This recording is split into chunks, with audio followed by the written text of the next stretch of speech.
All right, everybody. Come on in, come on in, come on in. This is a Friday night. I am as tired can be. Y'all forgive me for not being on the screen, but a brother is tired. I'm beat, I whooped. Oh my God. And I'm tired. And so I was like, I wanted to talk about this and make this my Friday evening. And the reason why I wanted to talk about this subject again, Brian Meadows revealed, we're going to be talking about whether Stephanie, the young lady, and I forget, I think her last name is Collins, Stephanie Collins, should be considered a victim. Now, you all know that I covered this story under the banner of Down Low Pastors and why the church doesn't have, faithfulness and how some of the things that are done in the institutional church. And y'all forgive me because I didn't have my notes pulled up just yet. But come on in here. Shout out to everybody that's coming in. I'm waiting for my notes to come up. Boy, am I tired and thirsty. Okay. And we're going to get into this topic tonight. And so shout out to all of you that are supporting the Mad Church Disease channel. If you are new here to the Mad Church Disease channel, you most certainly can subscribe to the email newsletter. The email newsletter will get you up to date on all things Mad Church Disease and keep you up to date with all of the things that we're dealing with, discussing, and moving on with. All right. Now, we're also tonight going to just be entering into this conversation as respectful adults. The moderators, of course, will put a link down in the description for you down below, and you can grab that information. For all of you that are supporters of the Mad Church Disease channel, I'm going to ask everybody to support the channel tonight. Do your very, very best. I'm not even going to say how far we are behind on our monthly budget, but the only thing I'll tell you is everybody need to do something today if you can. I would really appreciate it. It would be very, very helpful to me in keeping me up to date on everything and making sure that I'm not as nervous and having to work as so much. But I do need for you guys to support the channel today. You can do that. All the methods are here, and I'm going to be putting this up a couple of times a night because I do need you guys' support. The only way that this channel can exist is with you guys, and so I appreciate what you're doing. Otherwise, I'm down about 1 to 2 videos a week, and that's the truth. So if you all can support the channel tonight, that would be great. All right. Thank y'all so very much, and I appreciate all your love and support. All right. Let me get started tonight. Well, where do we want to start? Now, I did a show a couple of weeks ago, maybe about a week or two ago. I don't remember. Let me pull it up because I'm trying to pull it up right now. Can everybody hear me okay? Can y'all hear me all right? Can everybody hear me okay? What was the name of that daggum show I did? I'll be doing so many shows. Which one was that? What was it called? It was called False Prophets and Christian Concubines. Yeah, that's what it was called. It was called False Prophets and Christian Concubines, the secret sin that they do not want you to know. That was my other video that I did. If you are unfamiliar with that video, I'm going to put a link in into the chat for you guys, because that's going to be the foundation of this. If you were around for that, you can most certainly Stephanie said it wasn't this Stephanie Collins, right? Stephanie, I know, right? Shout out to you for putting the color on it. Stephanie said, don't you dare confuse me with the rest of these folks.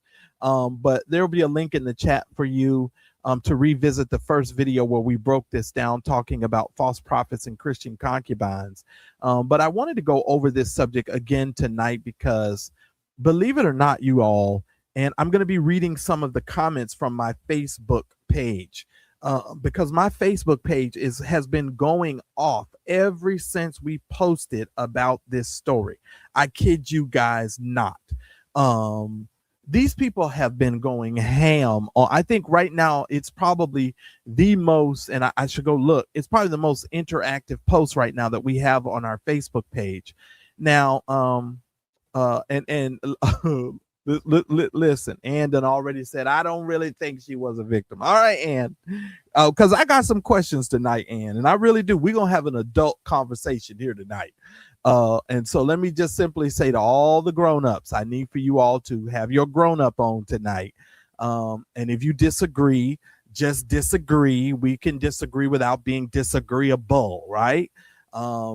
Listen, this is not to attack this particular young lady. This I'm not even trying to attack the pastor. What we are doing is having a grown-up conversation about relationships, about marriage, about all sorts of things throughout the course of this conversation. So I need for you all to just be respectful of one another. And that's all I'm going to say about that. Now, the moderators are on high alert because I don't want y'all to be acting crazy. That's all I'm saying. Everybody just be nice. Just be your normal selves because y'all are nice. All right. So shout out to all of you guys. Shout out to everybody that's here, Lottie Dottie, and everybody. Shout out to the members. Y'all done entered in here so fast I can't call all these names. But shout out to all of you. You know who you are. And we're going to get into it. All right. Now, one of the reasons why I wanted, like I said, to revisit this tonight, and shout out to all of you that are supporting the channel. I appreciate it. Let me see who the first person, Rosalind. Thank you so much for your support of the Mad Church Disease channel. Thank you, Rosalind, for your support, and I appreciate it. So for the rest of you, just please make sure that you follow suit tonight along with Rosalind. The Cash App information is on the screen for you. All right. All right, so here we go. I had made a post, and I'm going to pull up the post here. Let me do that now, so y'all can see the post, and we can get into it. We can really get into it. I'm going to share my screen with you, and I want you all to understand. You know, our Facebook page has been doing very, very, very well. And I don't know how well you all can see this. Let me see if I can enhance this a little bit more. Is that too big? That's too big. Is that, let me see how that looks. Can y'all see that okay? Or is that still kind of blurry? I don't know. Let me look on my phone. Because I want you guys to see these comments. Because these people been going off. And they've been going off so much that it kind of, you know, it kind of surprised me. And I was like, oh, but y'all let me know in the chat. Can y'all see that okay? Or is it too blurry? Is it too blurry for y'all? Let me see. Let me see if I can pull this up on my own channel. Lord Jesus, because I want to see what it looks like. All right, wait a minute now. If you on your television, it's probably bigger. Let me see. All right, let me see. Let me turn this down. Can y'all see it okay or no? Let's see. And before y'all get into it, y'all got to give me a minute to make sure everything y'all can see everything. I'm trying to right now. I'm just trying to make sure y'all can see everything. Y'all going off already. That's why I said this was a hot topic here. Okay, let's move that. I think y'all can see it. Y'all can see it better than I can on my end. And oh yes, she's definitely claiming to be a victim. So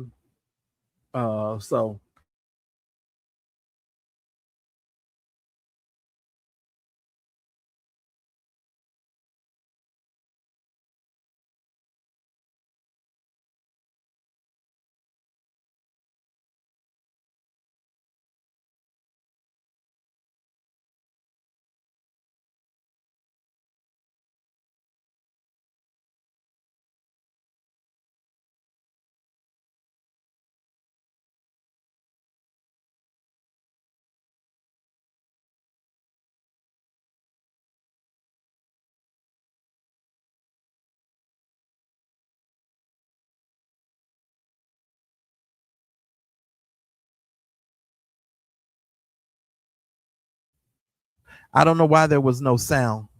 Oh my God, I've been talking to y'all and had no sound. I don't even know when I dropped off. Lord.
Why does this thing keep putting me on mute? What went on?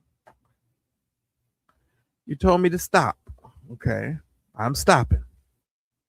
Okay, we got 33 people that's hit the like button, and we got over 80 something people here. Can y'all please hit the like button? I don't know what happened with the sound. I don't know what happened, y'all. I ain't gonna lie, but it should be back now. Y'all should hear me now.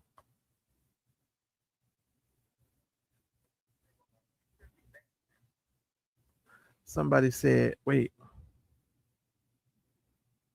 Somebody said when you add a screen, make sure you click the sound box. Oh, okay. Okay. I will. Because I don't know what I did. So let me stop sharing. Let me stop sharing here. Let me stop sharing for now. No, well, y'all can hear me. You can hear me now. Okay. So that was the question tonight. Now, this young lady, her name, let me go back, is Steph. I'm sorry, it's not Collins. Ooh, Stephanie. I messed that all up. It's Prescott. Her name is Stephanie Prescott. That's the lady that you see. She was the young lady that entered into this relationship. And I'm not even calling this an affair. I'm sorry. I just feel like at this particular point, now this is my opinion. You can't be a married woman sleeping with a married man and saying, oh, this is an affair. And for 12 years, I consider y'all in some type of polygamous relationship at this time. I look at this as a relationship and not necessarily an affair. Now, you both might have been having affairs on your spouses, but you both were committing polygamy. Isn't that the word for it? Somebody said, now see y'all already cutting up. Talking about she should have been on his life insurance policy. I know that's right. Now, I'm just saying. Okay, so let's get into it. Now, believe it or not, you guys, Stephanie has written a book. It's called The 95 Thesis American Church.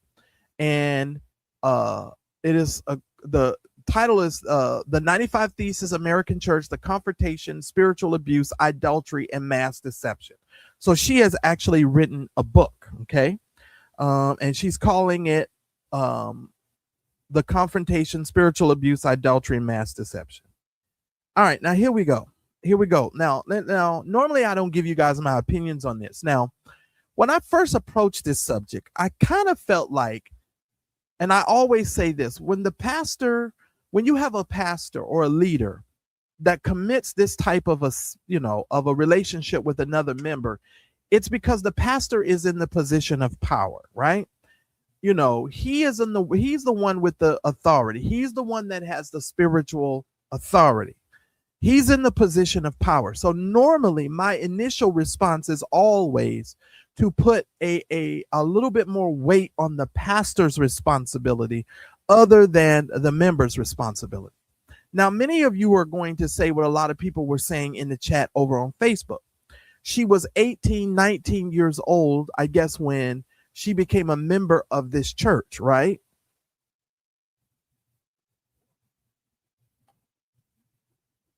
Now, I'm not sure if she entered into that relationship, whether or not when she was 18 or 19. I'm not really sure. But according to my notes and another video that she did with Demetrius Senegal, she, at 18 years old, she joined the ministry and she developed an exploitative relationship, is what she's defining it as, with a spiritual father figure who was also her pastor.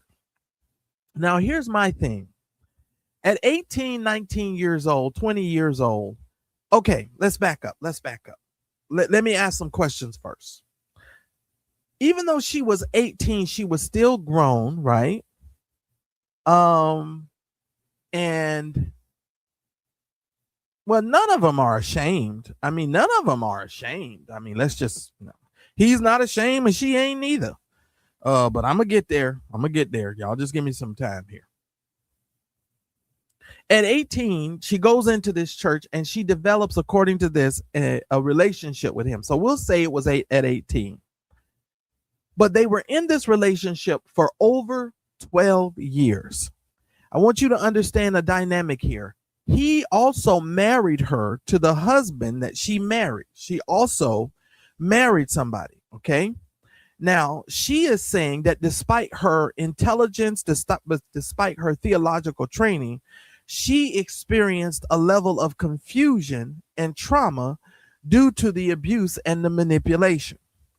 Now, at 18, 19, if you had theological training, okay, meaning you understood the scriptures, and you still entered into this relationship and you allowed this relationship to last for over 12 years. Now, I'm saying I could understand if you say, oh, you know, okay, I'm going to give you the first year or two.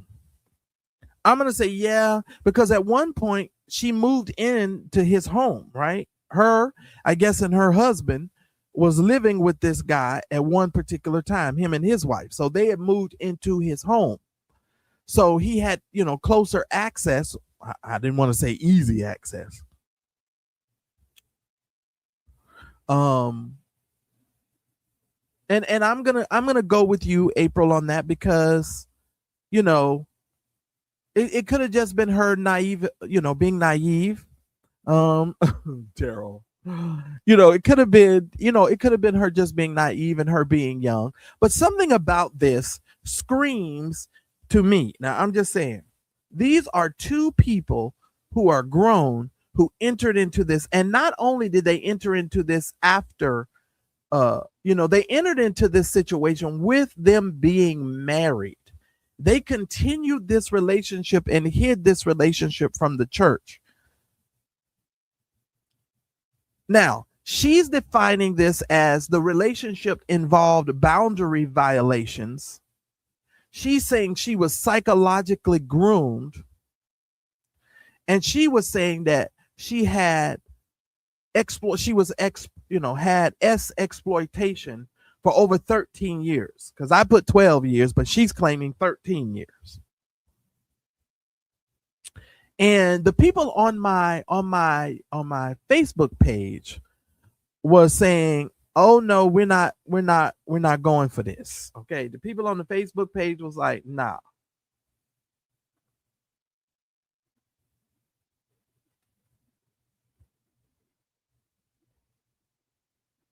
Okay, let's remove this and let's add this to the stage. All right, thank you.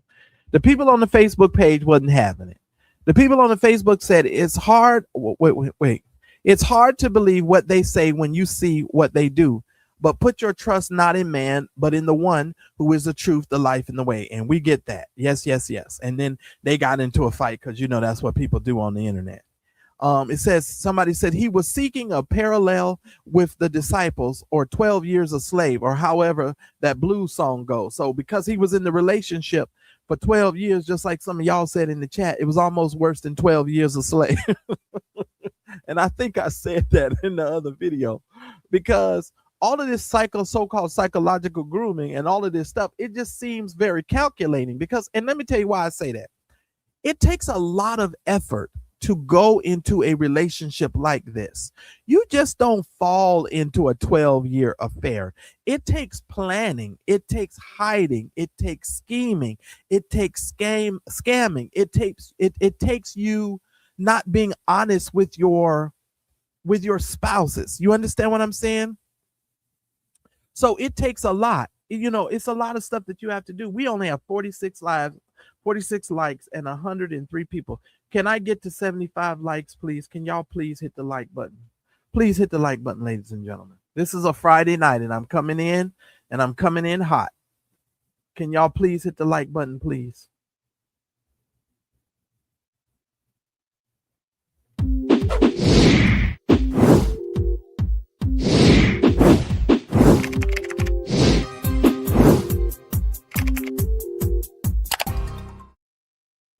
All right, I'm waiting on y'all to hit the like button. Let me go on back over here.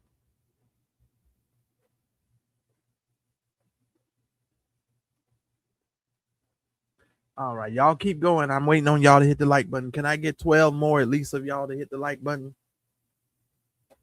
I would prefer 17 of y'all to hit it.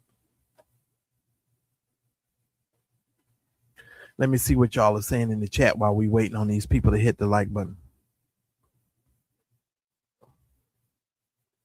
Yes, I agree with you, Cece. Somebody said she was manipulated for 12 years when she was hiding it from her own husband. Was she being manipulated, or was she a manipulator? Because she was married at one point and was still doing this stuff.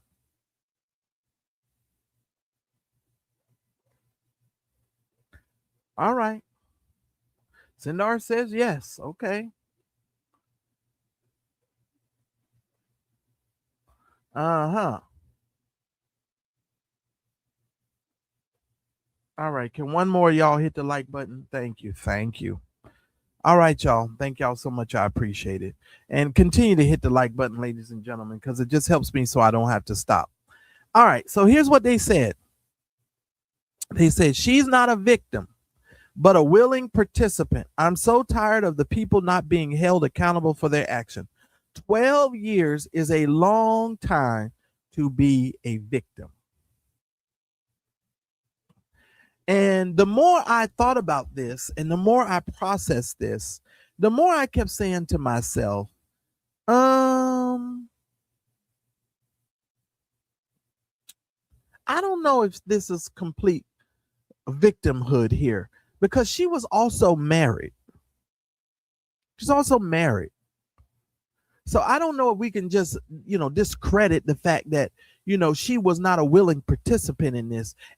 I'll give y'all the first 2 years. Maybe she was being groomed, maybe she was being manipulated. But once you get into the third, the fourth, the fifth year, she was a married woman. Now, viewer discretion is advised. I'm not going to say any curse words or anything, but y'all hang on, because this is a grown-up conversation. I want you all to think about all the times that she had slept with this pastor, and her husband probably also wanted to sleep with her, right? And she either pushed him off or she slept with her husband as well while she was still sleeping with the said pastor. That's not something that you do while you're being manipulated. To me, you're a willing participant, and you're hiding it from your husband. Because keep in mind, she was married. This is the part for me, you all, that's hard for me here. Because you're not only deceiving, yourself, you're also deceiving your spouse, and you're willfully deceiving your spouse for 12 years. 13 was what she said. Right? Oh my God. Now let's be frank here. How do we know that didn't happen? There could have been some things paid for. We don't know. You understand what I'm saying? We don't know. Because the way that the people be lying and these preachers be on the down low. And when I say down low, you on the down low, whether you heterosexual or whether you homosexual. If you having down low relationships from your spouse, you're on the down low. Whether you got a man and you're a man, or whether you a woman with a woman or a woman with a man, and vice versa, you're all on the down low because you're lying. You're down lying. You're damn lying. Everybody's lying. That's the point I'm making. You can't be running around here having all of these illicit relationships with people and not taking personal responsibility for your own actions. I got 119 of you guys, and we haven't even hit 80 likes. Can somebody please hit the like button as you come on in, please? It's a situation where we have to really be honest as adults.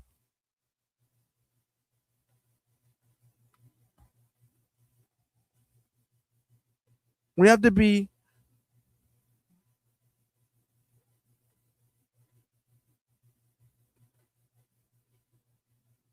And some of these people leave comments that I clearly do not understand.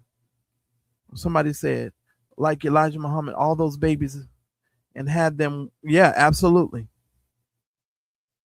Absolutely. Absolutely. Absolutely.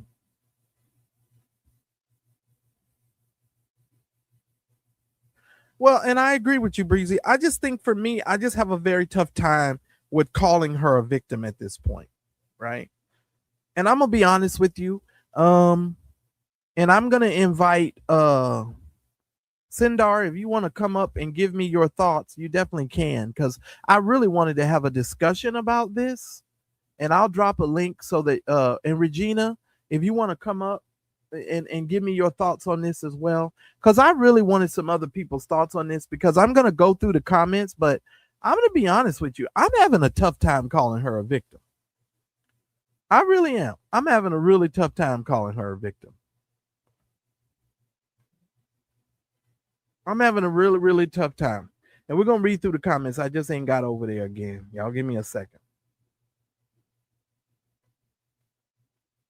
And you don't have to show your face, Regina. I know who you are.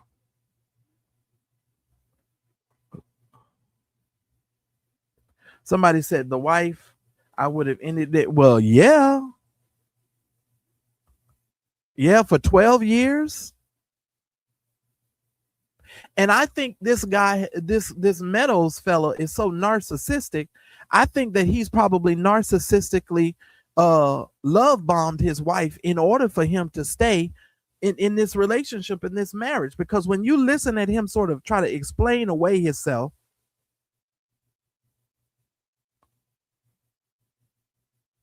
it's a mess. Daryl, I'm so tired of you, Daryl. Lord have mercy. You a mess. Oh, Lord. But I mean, it is something. And that's just how I feel. Now, if you go back to the comments, let me add this to the stage. I'm going to remove this, add this. All right, look what it says. It says, as one of his leaders, so this person, Jonathan Stone, came and left the comment, says, as one of his leaders, correction, this was our mega church. Where we're at now is a pass-through stop. People apply so much energy on the fall or deciding to fall of man that they ignorantly ignore his or her standing will to stand up and face their storm. Now, let me tell you something. Isn't you facing your storm after 12 or 13 years, or are you just trying to explain away your culpability in the matter? Question. That's my question. Do I need to repeat my question? Are they standing up in their storm, or are they having to face the culpability of their liabilities in this matter?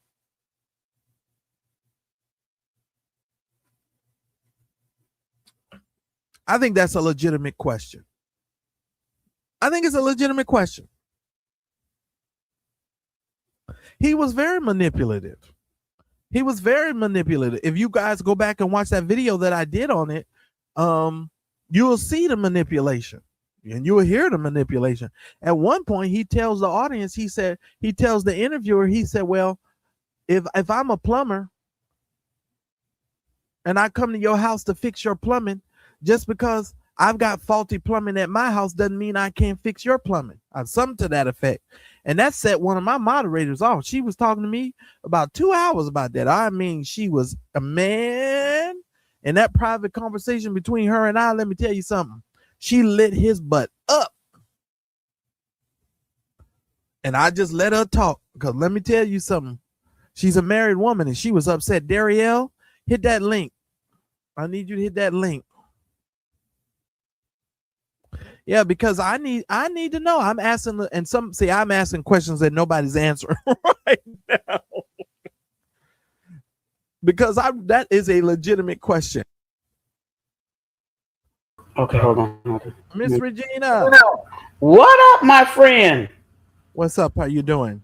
I'm here. What's going on? Not much. Let me turn you down just a bit. Okay. So I'm going over the comments of the people that left on my Facebook page about this. Now I did the video about it, and I knew it was people are really, I cannot believe people are still talking about this. I made this post on March the 8th. It is now March the 13th, and these people are lighting up this post. Well, Um, so when I tell you these people are really engaged with this particular post. mhm, And shout mhm. out to Bible Stories. Thank you so much for getting. You're not really a new member. You just, I don't know what happened there, because I know who you are. You ain't no new member, but thank you for being. Shout out to the Revolution and family. Welcome to to becoming a member, because you had a membership before. But Regina, I asked a question. Mhm. The comment on the screen says, people apply Mhm. so much energy on the fall or deciding to fall of a man that they are ignorantly ignoring his or her standing will to stand up and face their storm. Are you facing your storm after 12 years of being in an adulterous relationship, or are you coming to grips with the culpability of the matter and having to admit your wrongdoing? That is the question that is on the table at this moment. Mhm. Regina, what say you? I have to, there's so many angles to this, but really the whole thing is he facing it because he had to. It came a point where I think he was called out for this whole thing, and so he had to. And I think that if it had not been called out, he probably will be in a 24-year relationship. Well, what about her? Because Well, yes, everybody, her too. Of you know, course, she has her part in it. She don't get off scot free. She right. knew what she was doing. Well, that was the whole point of my video tonight. Is I'm like, is she really a victim? And we're gonna read through the comments because of what other people have said, because they're fighting. And here was my issue, Regina. When I first approached this subject, I said, okay, I'm gonna give her a year or two. And what I originally said was, Yeah, because I agree with you on that. you know what I'm saying, Yeah. because he's the one who's in authority, right? He's the leader. hmm You know, hmm he's older than her also, right? So hmm he's had a little bit more life experience, you know what I'm saying? So he's older than her. And hmm so he sort of takes advantage of that situation, and therefore it leaves her tremendously vulnerable in this types of situation. And somebody said there's no such thing as a perfect victim. A lot of victims partake. Regina, I thought I had you on the screen. How are you not on the screen? I'm Hold on. here. I Oh, thought you was because your on there. your thing is there. Oh yeah, I know, but it should have brought you up. Hold on now. Wait Okay. a minute now, devil. I don't know what's going on here. Mm-mm. No, wait. There we go. Okay, cool. I don't know But what's you know going on what? here. I'm with you, Marcellus. I agree. When it first started, she was a victim, but then there comes a part where you become a partaker. Right. Because 12 years, because she was married. She got married. He She married got married. her. And okay. Oh, did I ever I think I told y'all the story of when I had a homeboy who was trying to hook me up with this girl who was he was sleeping with at the time. But he was Ew. cheating on his wife, but he was trying to hook me up with the girl he was cheating with, because he wanted me to like be the excuse of why this woman was always showing up between with he and I, right? Oh my And I God. don't know, it was the most scandalous stuff. And when I saw and understood what was going on, I was so disgusted by it. Of course, we're not gonna be friends because I'm disgusted by that, right? Because you Yeah. trying to throw me in a trick bag, but it was somebody tried to do that to me. But I feel like Brian Meadows, in a way, I know this is gonna sound crazy to you guys. Just hear me out. He married this woman to a man, knowing that you were cheating with her. She got married. You still continue to cheat while she was married. So not only did cheat, you cheated with foreknowledge that you were entering into or causing her to enter into an adulterous situation in which the both of you still continue. So I feel like they took advantage of her husband who she married, because you Yeah. knew darn well it was, to me it's like you're setting him up. You're setting this dude up. From a male perspective, I felt like, dude, you set me up because you knew you was cheating with this female. You feel Yeah. me? They both were to blame for that. They both knew. They knew what it Yeah. was. And hmm and this guy on my Facebook, he goes, oh, well, they stand up to face their storm. He says, yes, he committed adultery. Yes, he was incompetent. to self-love and honor. Yes, he counseled many while in sin. Yes, he lived a double standard, but more than that, he continued to lead souls to Jesus. And before you say it, yes, some of those souls left, but over time and healing, they returned. Let's stop right here. How are we sure he led those souls to Jesus? Mm. Because I look at it like this.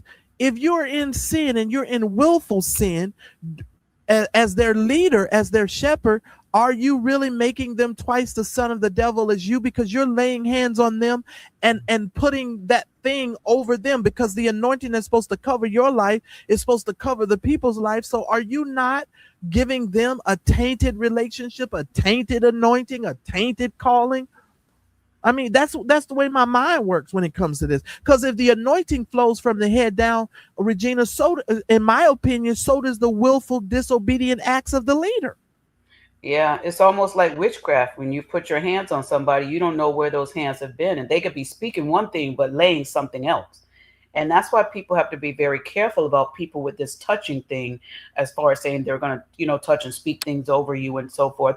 I'm a very I'm very, very particular when it comes to people trying to lay hands on me. I go to a lot of conferences and a lot of churches and stuff. And if there's a prayer line and stuff like that, I normally, Marcellus, would just stay in my seat. Yeah, me and you both. Just pray for me right here. Because Me I and don't you want both. y'all touching me. Just send the word all over here to row 3, seat number 7.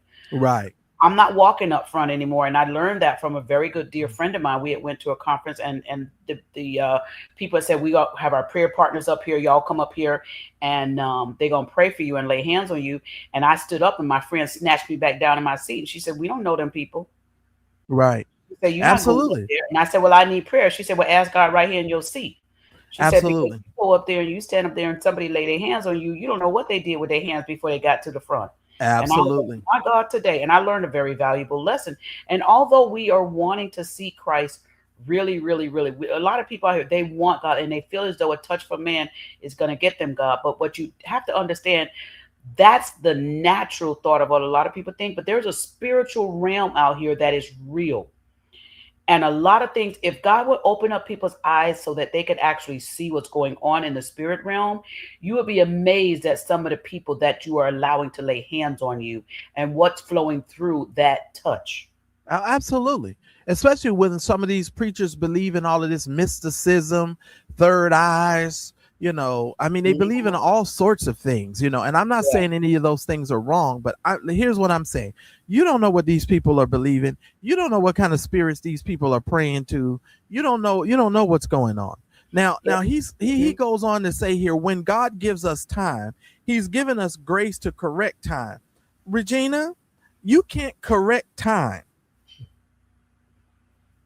You can't correct time. Time is a thing that you can't get back and you can't go back. The only thing that you can do with time is look back at the time that you spent and look in retrospect to the things that you've done and try to move forward and correct the behaviors of the past. Now, the Bible says that God can redeem the time, right? But that's God redeeming the time, and he redeems the time through our behaviors and how we change and how we move in the world. I just don't understand how these people are always like, okay, grace, grace, grace. And this is what Prophet Robbie Warren is always talking about when it comes to this hyper grace stuff, because then it gets into this hyper grace. Oh, God gives us grace to correct time. No, he doesn't. There's no such thing as no correcting time. You can't go back and fix the time. You done made all the mistakes. You done slept with this woman for 12, 13 years. There's no correcting of the time. He says when we neglect the opportunity to correct time, he has to do it himself. And that's how we got here. No. What do you think about that, Regina? What do you think about that statement? I'm just saying, because I could talk about this for 30 minutes. Go ahead. I think when people use words and sometimes during conversations, they try to act so smart, they sound really dumb. Yeah, that's stupid. It is so dumb. And Yeah. talking about he's one of the leaders. I'm like, dude, no way, Jose. That's just stupid what you just said. And he said, now look at this. Now let's be clear. This is now for y'all, but then he said, this is now for y'all, but then for us. We crossed the bridges, walked in the fire, endured the battle wounds, and we're in our healing phase. Let me stop right here. Now, Regina, because you on this platform, I'm gonna be real respectful on what I'm thinking. I ain't gonna even lie. Let me just say Oh my this: gosh. All right, thank you. you did not cross no bridge, you did not walk in no fire, and you did not endure no battle wounds. These are two consenting adults Yeah. doing what they were doing. There's no, there is no battle wounds. There is no battle wounds. Okay. Mhm. I don't understand where we come from with this type of language. Tell me, oh, we're in our healing phase. No, if you walk through bridges, if you cross bridges, you cross the bridges of your pastor being a liar. You walk through the fire of your pastor being reprobate in his mind and his thinking, because according to the scripture, he was willfully doing these things, right? Mhm. If Mhm. there were battle wounds, it was the hurt and the harm that he caused in the minds and in the hearts of the people, because the very people that interviewed him, Regina, and on that platform, the young Mhm. lady, she talked about the fact of how he counseled her and her husband, Yeah. right? So Hardly initiated. right, That's and true. it was a great podcast, and Mhm. I even gave him a shout out in the other video that I did. But I had to say something about this 12 years of victim, because I'm not too sure I'm going down that path. Yeah, there was a moment in here, like you said. I gave her grace for maybe the first day or maybe the first week, but then after that, it became something she was possibly willing to do. Even if she probably said that he invoked fear in her, then it would go from that part to a part of, I don't know. I got to be careful with the words, but him forcing himself on her, if that would be the case. So she was a willing participant, and although people saying yet that she was a victim for a period of time, and then after that period of time she became a willing uh committed person to this thing. So she is part of the problem. She is part of the problem. The victim part is only a small beginning, but it does not last 12 years. You're not a victim for 12 years unless you're under some sort of duress, like there's a threat, there's some um, harming, saying, if you don't do this and, so forth. But if that's the case, then now you move into a more violent aspect of it, and it could be considered the R word. Right, and I would think that well, She wanted to do it. She did it for yeah, 12 years. She wanted to do it. yeah, because that just gives me a whole nother thought. Okay, Darielle, I'm gonna let you have your say because I know you just made it up. Hey, Welcome to the Daryl. platform. Uh-oh, Darielle. Okay, Darielle. Am I gonna need to drop you down and you come back? Okay, Regina. Let's go back to the post. Yeah. Let's remove this. Let's add this.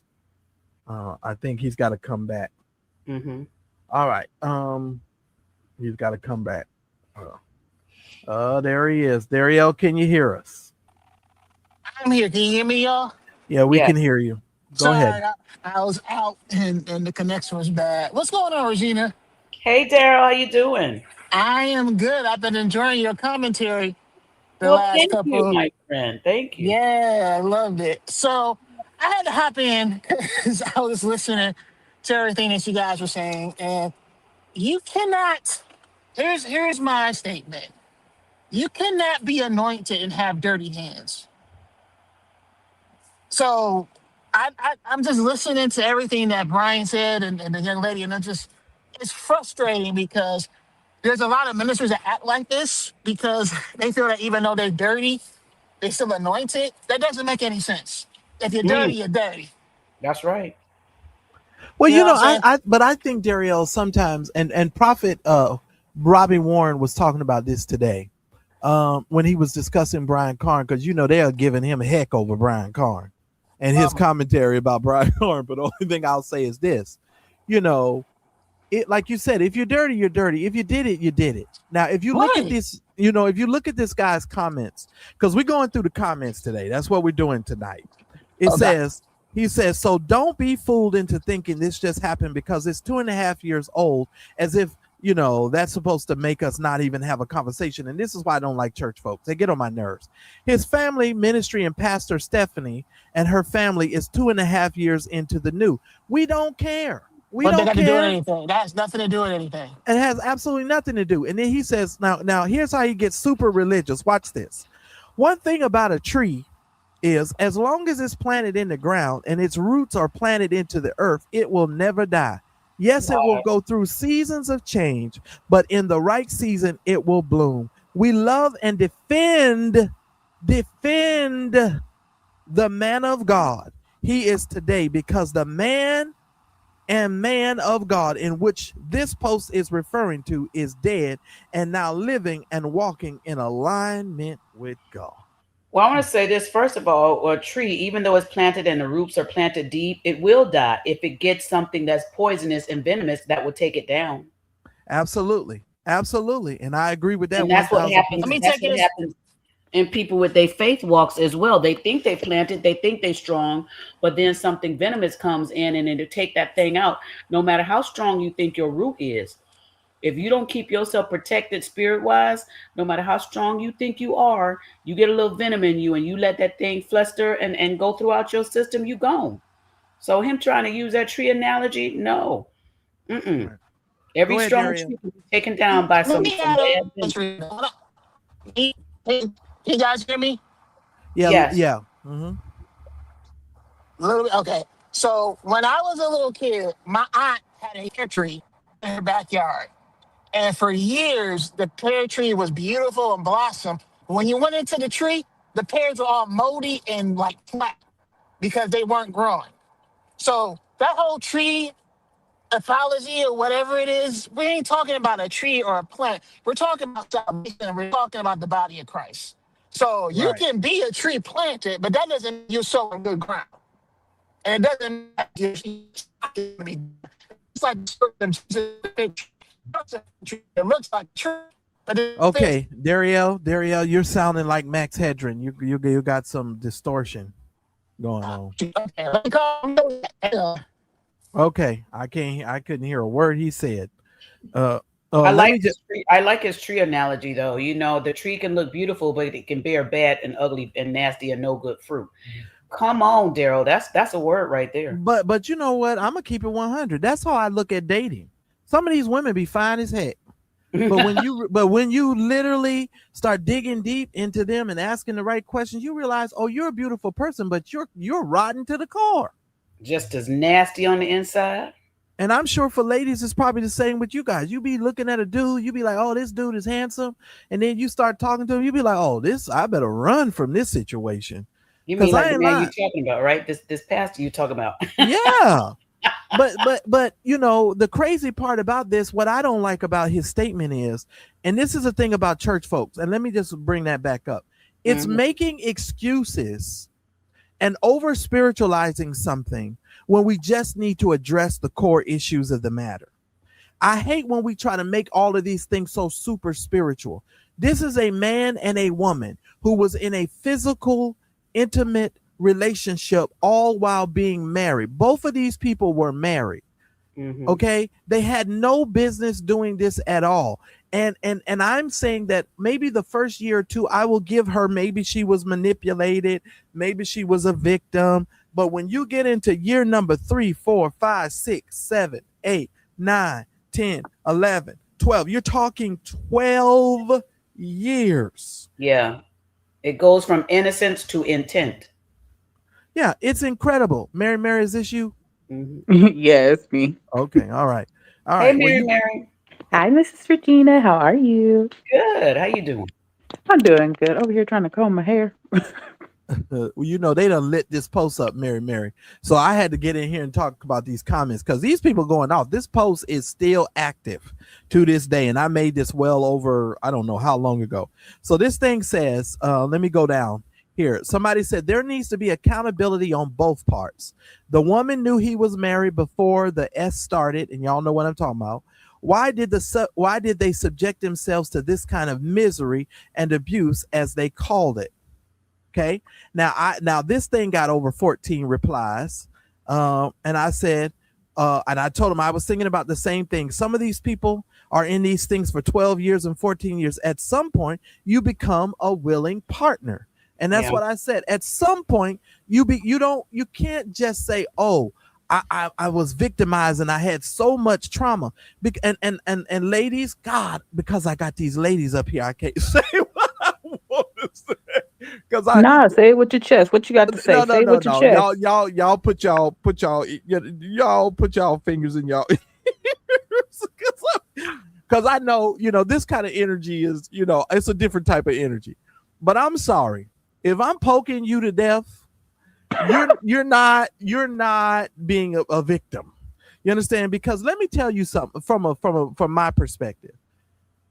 In order to go to bed with someone, there are things that need to be put in place. I've got to peel your clothes off, right? I've got to touch you. I've got to kiss you. I've got to caress you. I think about all of those other things that go into what has to transpire before we ever lay our heads on the pillow, right? So Mm. there are a lot more things that go into that. So when people talk like it was some sort of haphazard thing, I'm like, no, sir, no, ma'am. And then people say, and then people say, I wonder if she apologized to his wife, and I said, I wonder if he apologized to her husband, vice versa, right? Right. Well, and I guess my question is because I haven't really watched any of her posts, and then of course I just saw the clips of his interview. Is she trying to state that she had any sort of like Stockholm stuff? Oh Because yeah, you just wait. I got another video coming. Oh man. oh, okay, This is because just I'm just this the like, first this the second one. I got a third one coming. oh, And Demetra Senegal interviewed her. That's where a lot of these people are pulling her. Right. And to that's where I'm gonna do go my up. third interview on. Yeah. We're gonna do Yeah. our okay, third yeah, video that's on what that. I couldn't figure out. I'm like, so is she trying to say it was Stockholm? But I'm torn at I could honestly see Stockholm more if he didn't marry her to her partner. Like if he just kept her to himself and and completely brainwashed her, made her his whatever, whatever you want to Right. call it. But no, this was like it just seems like there was something more like mischievous about it. Like there was All right. All right, willingness and let me dive into her interview with Demetrius Senegal a bit. Let me give you a couple points from that. Now, I want to let you know, just to get you caught up, Mary. She wrote a book called The 95 Theses American Church: The Confrontation, Spiritual Abuse, Adultery, and Mass Deception. Okay, so she wrote the book. She said she was 18 years old when she joined the ministry and developed an exploitive relationship with her spiritual father figure, who also was her pastor. Okay, now she claims, despite her intelligence and theological training, she experienced confusion and trauma due to the abuse and the manipulation. Okay. She says that her story is highlighting the dangers of unchecked spiritual authority and the importance of healthy boundaries by leaders. So let's go into it. Okay. She says, and this is what she's the key themes of the interview with Demetrius. She said, spiritual leaders sometimes exploit the vulnerabilities in followers under the guise of spiritual authority, which is a true statement. I agree with that. But as an 18, 19, 20-year-old person, you're fully aware and cognitive of when you decide to open up your gap. I'm just saying. Who was the rapper who did that? Was that Warren G? It wasn't Warren G. That was Nate Dogg. Wasn't that Nate Dogg who said open up your gap? That was Nate Dogg, right? Because I know you like the music like me. Wait. Wait, Mary, wasn't that Nate Dogg who said that? it was. That's what I thought. Okay, hey, I know a little bit of something. So Nate Dogg said, before you open up your gap, you have to consider these things. She said she had theological training. So with all her theological training and her intelligence, she still Stayed. did it. Mm-hmm. Yeah, because like for me, I take into consideration like real victims, like the Ariel Castro or whatever who had kidnapped those girls. Now that is a situation of like real manipulation and real like you was held beyond your will, you know. And I mean, because they were what 13 to 16 to whatever ages they were, but like you said, she's educated and like Like this, I don't know. It's just giving fantasy. Like this was a fantasy I wanted to live. Because Mm-hmm. I'll even give them 5 years. I'll even give them 5 years. But a Mm. decade, Y'all good because over I'm a thinking, decade. mm-mm. Well, Regina, do you know when she got a divorce from her husband? No, I don't have that information. Okay, because I can't wait to find that out. Because I'm doing some research. I'm deep diving into this one. Because Yeah. only reason why, because you guys got to keep in mind, it's just not the two of them. It's also it's their spouses. So you misled your husband for 12 years. Good Well, night to you clearly, as well. and like you said before that, because they weren't married the whole 12 years, right? Uh, she got married, I believe, at 19 or 20, somewhere around there, if my memory Oh, serves me okay. So And correctly. still he for was the married decade, though. already. I think he was married when he started dating her. Oh, yeah, he was married. The pastor was married the whole time. No, I'm talking about her. Yeah, I'm saying when did she get married? Yeah, she didn't get married until later, if my memory serves me right. And correct me if I'm wrong, Regina, but I thought she was like 20, 21 when she got married. I think they said. I think around that age frame. Yeah, in the Yeah, 20s. yeah. So she got married later, but they had already entered into this relationship, which shows me, I'm sorry to say this, y'all. I know y'all. I'm gonna hang my hat here as a man tonight. I'm sorry, ladies. You set that husband up because you Yeah, knew that's you what were I'm saying. sleeping with Like him they're the whole time. You were sleeping with his wife the whole time. Yeah. Yeah, there was clearly Mm. a play. It was orchestrated. And I mean, that's the part that I don't understand. I'm just like, you're sleeping with her. She's out courting men. She decides to pick one. And then it's like, you guys are still sleeping together. You move them in your house. What kind of weird, messed up fantasy are you and her trying to live out? Like you said at the beginning, what the polygamy stuff or whatever. Like, Right. what kind of sister wives, brother husband situation are you guys trying to live out? And That like, sounds like a throuple. Imagine this part. He's the minister about to officiate the wedding Mm-hmm. to the girl that he's still having an affair with to this Correct. Uh-uh. guy. Just just imagine. yeah, that's Right. why I'm like, it's like a sick, twisted fantasy. Like, people get off on that kind of stuff where it's like, Right. yeah, I'm begging your wife and you don't know But he it. like an arrogant jerk who would be thinking like that, because if you listen at how this man explained himself and how he sat on Right. that podcast with his Right. narcissistic, gaslighting and so forth. I mean, it just took over a life of its own. Now, this reminded me, you guys remember the movie what was that movie where Morris Chestnut was marrying old girl, and Yes. he thought that old boy had slept with his wife, and he kept envisioning when he was saying I do, The and he best was man. the best man, and he started crying. Now Yeah. I can't speak for no other brother, but let me just tell you something. First of all, women, you all are a lot more forgiving than most men would ever be. Let me just say that up front. Yeah, yeah, Yeah, you all forgive us for way more stuff than we would ever forgive you for. yeah, You are yeah. not lying. I'm just saying. But let me just say this. To think about the fact that this man, I wonder where her ex-husband is. I would love to sit down and find out the cunning, sinister nature of the planning, because you just don't cheat. It's just you don't fall into cheat. You have to plan to cheat. For 12 Right. years, you're hiding. And my Yeah. thing is, if he was, he's the pastor who married them, was he also their premarital counselor? Like, there's just so many layers to it that it's sickening. That's just ugh. It's very disturbing. It's very disturbing. All right, And the now justification is ridiculous. yeah, let me throw this out, because this is some of the points that they covered in her interview with Demetra Senegal. She says grooming involves idolizing the leader and creating trauma bonding that confuses the victim and an individual. So she's saying when you idolize the leader, that's what leads to the trauma bond, and that confuses the individuals. Now, my thing is this.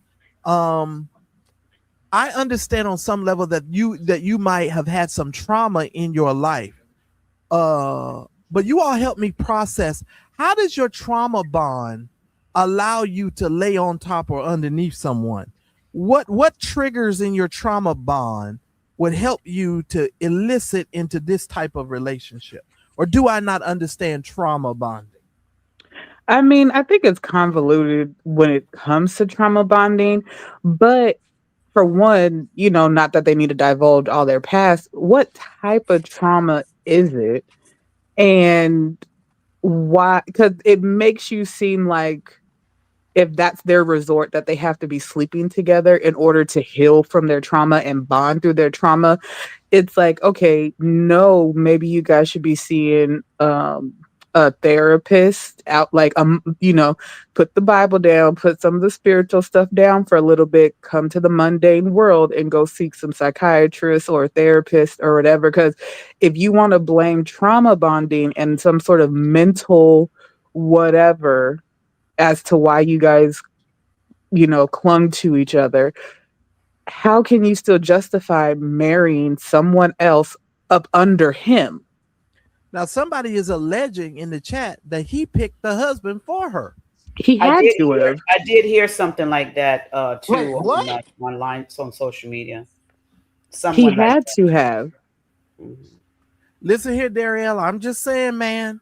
I This can't. ain't making any sense, y'all. This No. ain't making any sense. Well, it do make sense if you understand how. Well, I can Lord these ladies. How ninjas be trying to set you up, Darielle. Because like I Yeah. said it in my first, and when I listen, I had a homeboy who did some old janky stuff, trying to hook me up with his side piece so she could be around us and he could still be sleeping with us and stuff, sleeping with her. You understand what I'm saying? And stuff like that. And I say And that's sleeping what with I'm her. saying. That's the manipulation that I'm talking about. Like, there was something more at Yeah, play. yeah.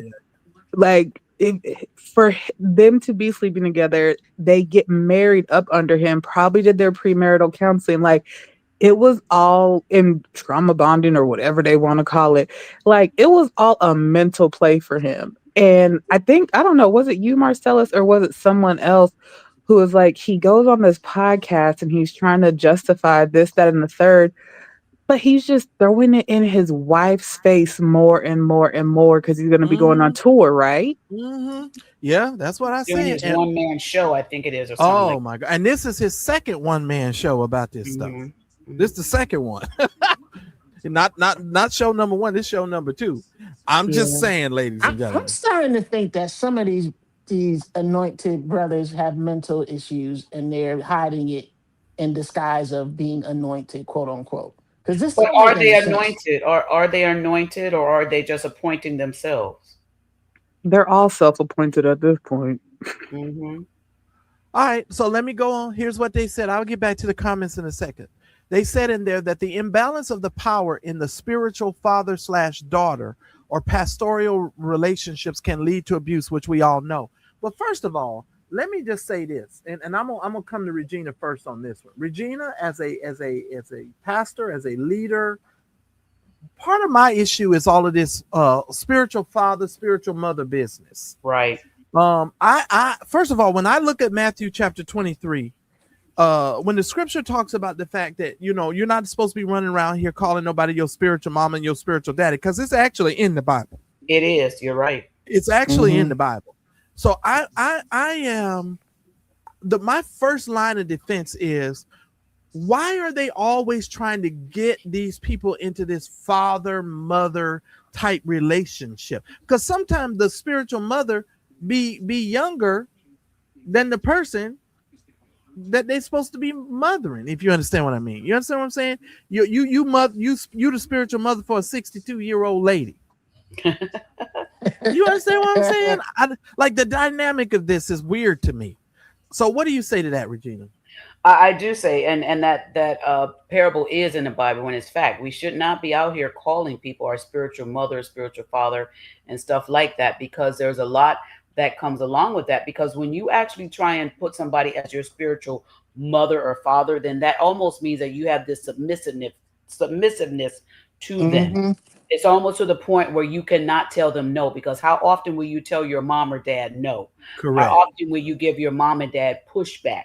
And so this whole thing about spiritual mother and father is something that the Bible tells us clearly not to do, because God knows what that can entail. People can misuse it, abuse it.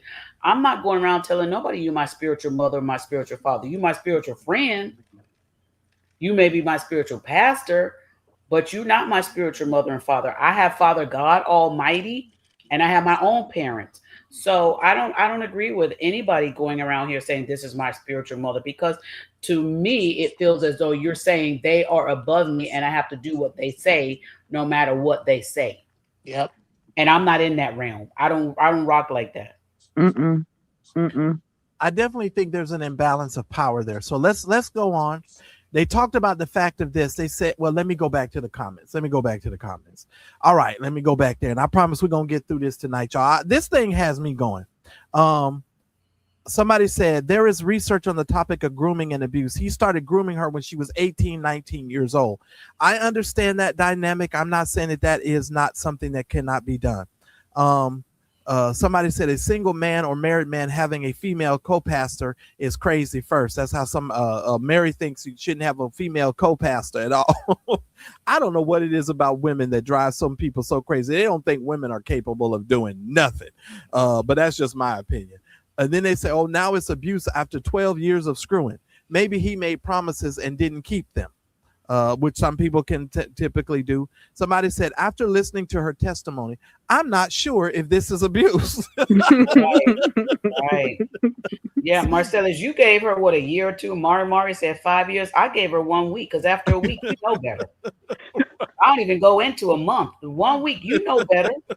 Well, and my thing is, she drops her own education on it. After my theological studyings and Right. I was drawn to him. Your theological studyings was clearly at the wrong institute. Let me tell y'all something. Let's just break this down real quick. He was adult. He knew what he was doing. He stepped outside of his marriage to entertain himself because he wanted to be entertained. He didn't care about his wife. His thing was selfishness. He wanted to entertain his own flesh. She became part of the process, and she can claim the victim card for me. Like I said, for maybe 1 week. That's max. That's it. She knew it was wrong. They were adults. Even though people say she was 18, she was still an adult. She knew, first of all, if she was in church, everybody is taught the first thing, you're not supposed to be having sex outside of marriage. So she knew that. She also knew, second thing, this was her pastor. You ain't supposed to be out here sleeping with your pastor, especially. And then third, he's married. So she knew all of this, all the education. She didn't get all this education as far as knowledge to know I shouldn't be sleeping with this man. She knew that from day one when he probably entered her room. Yeah. So that's why, to me, I can't give her past 1 week, because I understand sometimes y'all may get into that vulnerable state and you're like, oh my God, he came in the room and I just couldn't control myself. Okay, I'm gonna give you that pass. Oh, then he came again, and I tried and I was trying and I couldn't. I'm gonna give you that pass. But after the 4, 5, 6 days, that's it. Because now it becomes intentional. Yeah, because you have to plan for affairs. Yeah, it's intentional. Yeah. She knew. Yeah. She was in And for church. it to be for that long, there was a lot of planning. Yeah, And there's a then lot. 12 years, Right. that's ridiculous. That was a whole dang on relationship. She should have been claiming him on her taxes. Okay. Ooh, I'm Listen, telling you. okay, so here we go. Here's an opposing opinion. This is from Michelle Thomas. Michelle says, for those of you denying and discounting the woman's account, she was 19 when she first got involved with him and looked to him as a spiritual father. There we go. Problem number one. Please look up adult clergy S abuse. ACSA, the term for affairs between pastors and someone under their pastoral care. It is illegal in 14 states plus the District of Columbia, not Georgia.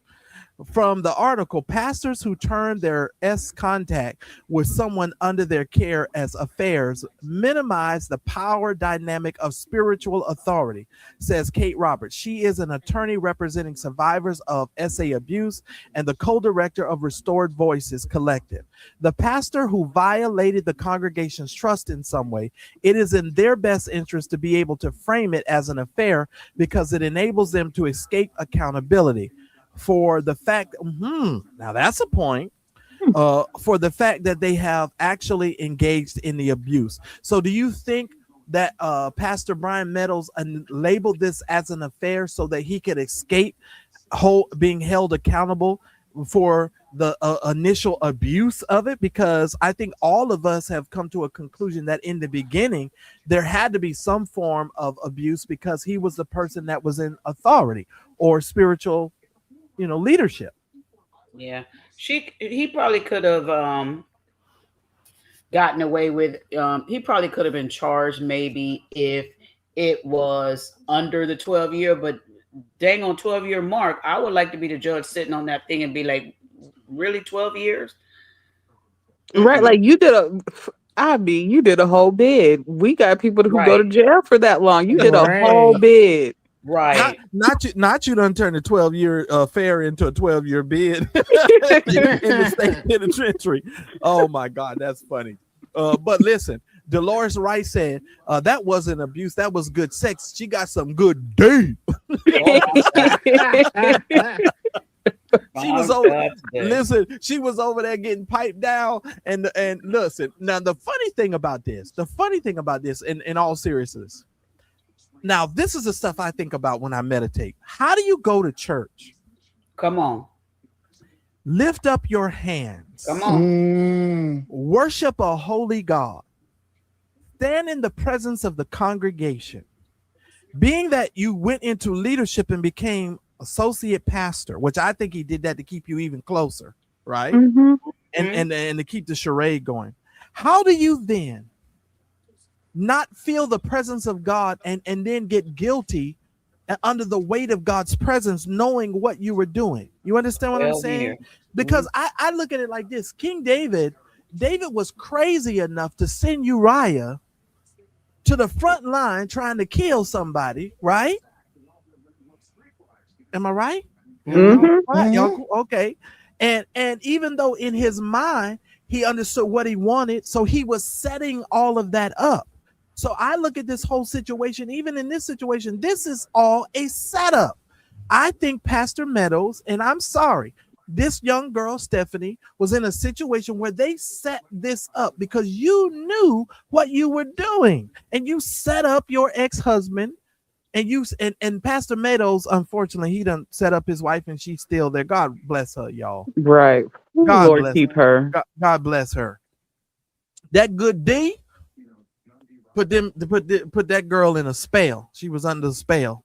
Well, and I think that goes back to the whole cosplaying thing. And if people are the people in the pulpit just performative at this point, like Yeah. Yeah. as long as you just have a good, oh, I got a good sermon, and then look, half of them don't even be talking about no sermons. I'd be like, but if Johnny had 5 apples, how did you get that from that scripture? But hey, some of them don't be making no sense in the pulpit. But I'm just like, it's so performative. They go in, and like you said, Marcellus, they're up there, they're fake praising, they're fake doing this, they're falling Mhm. out, they're giving these prayers and laying hands. And I agree, Miss Regina, don't let them people put hands on you. No, I agree with you And 100% on that. don't do it. And it's just like, how do you say that that man is dead? No, he's just on to his next act. Didn't Beyonce have 3 acts in her last album? This man is on his next act. He's doing his second world tour about how he shamed his wife for 12 years and he played in people's face for 12 years. It's Yeah. all a performance. And I think about the song from what's his name? Nelson, not Brian Nelson, but his brother. What's his brother's name? Uh oh my God. See, this is why you need music people. Are you talking Not about Jason Nelson? Jonathan, no, Jonathan Nelson. Okay. Jonathan, his brother. He has a song called There Shall Be a Performance, right? Mhm. And he's talking about God shall perform all these great things. But I think a lot of times, just what Mary just said, a lot of this stuff in church is so performative. And it's like, you know how to strike a chord. We all know how to, when you hear a certain song in church, we about to have some church. When they get ready to sing All in His Hands, we know, oh, we going to shout today, all in His hands. I put it all in His hand. We about to get into it today, right? But it's all performative. And we don't really think about it. And these people were performing for 12 years. Now, the only reason, according to Brian Meadows, that he got called out or he admitted to this was because one of her friends confronted him and went to the elders of the church, one of the prophets in the church, and said this stuff what was going on, and then he finally admitted. So he was never going to admit They it. weren't going to No, stop. no. Yeah. And that's the other part where I'm just like, it doesn't make any sense. And the tours and the books and the whatever, y'all are just on to your next phase of this performance. And I mean, because so for instance, Lizzo just did the Houston rodeo. By the way, I went to the Houston rodeo one year. It's lit. It really is. I'm actually going out there in a couple of weeks to see my sister. But she sang Total Praise at the end of her performance with her little cowboy boot chap hide thingies on, her thighs all out, butt all out, full what choir did she have up there with her? And she had a choir up there with her. With her butt out. With her butt out. Wow. And she's over there singing down Total Praise. Lizzo? Yes, she sang Total Praise at the end of her Houston rodeo performance.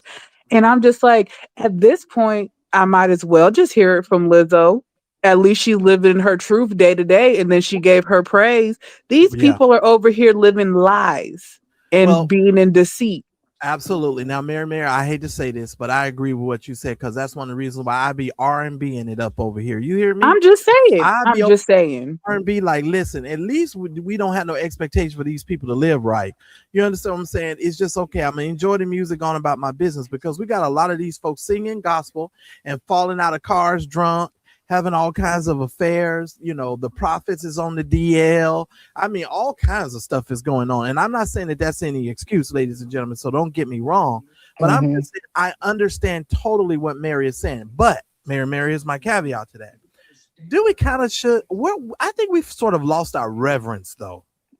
You know, because absolutely. I mean, that went by the wayside long ago. Yeah, because you out with your ass out. That just and I'm not even thinking about no Total Praise if your ass is out. He said I was gonna praise them cheeks. I ain't even thinking about nothing like that. I was gonna say when our pastor William Murphy that you talked about last night, Marcellus, when he did the walk it out for New Year's Eve service at Watch Night service. I remember that. And we saw all of the major people on the street, like Snoop Dogg and Ludacris. They were like, he played what at church?